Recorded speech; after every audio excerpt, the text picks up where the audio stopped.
Bonjour, je m'appelle Alex Rive et je suis expert en communication non verbale et en détection de mensonges. Aujourd'hui, je vous parle du signal non verbal le plus courant lors d'un mensonge. Il s'agit de la déconnexion entre le verbal et le non verbal.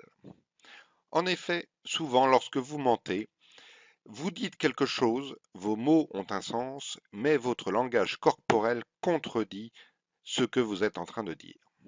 Par exemple, vous affirmez quelque chose, mais votre tête secoue de droite à gauche pour dire non. Ou bien l'inverse, vous niez les faits, mais votre tête se secoue de bas en haut comme une affirmation. Mais pour mieux vous le démontrer, regardez cet exemple avec Jérôme Cahuzac.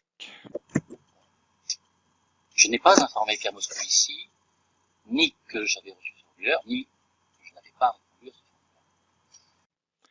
Comme vous le voyez sur cette vidéo, Jérôme Cahuzac, lors de son audition à l'Assemblée nationale, affirme ne pas avoir informé Pierre Moscovici. Mais pourtant, l'on peut voir sa tête hocher de bas en haut, comme pour dire oui.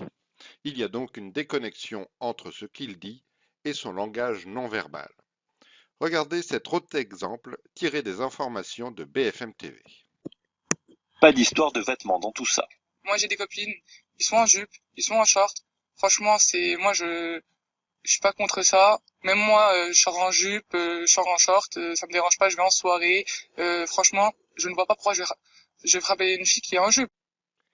Comme vous le voyez sur cette vidéo, cette demoiselle affirme qu'elle a des copines qui portent des jupes, qu'elle-même porte des jupes, mais systématiquement sa tête fait non.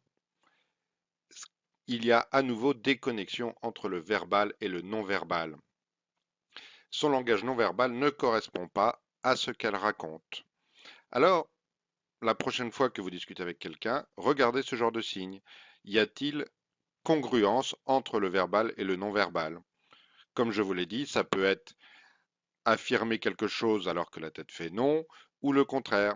Mais cela peut être aussi des émotions contraires à ce que l'on dit. Par exemple, qu'on apprécie très fort cette personne, mais qu'on a une émotion de colère qui apparaît sur le visage. Lorsque vous voyez ces signes, méfiez-vous. Cela veut probablement dire que la personne en face vous ment. Alors, faites attention et à la prochaine fois. À bientôt.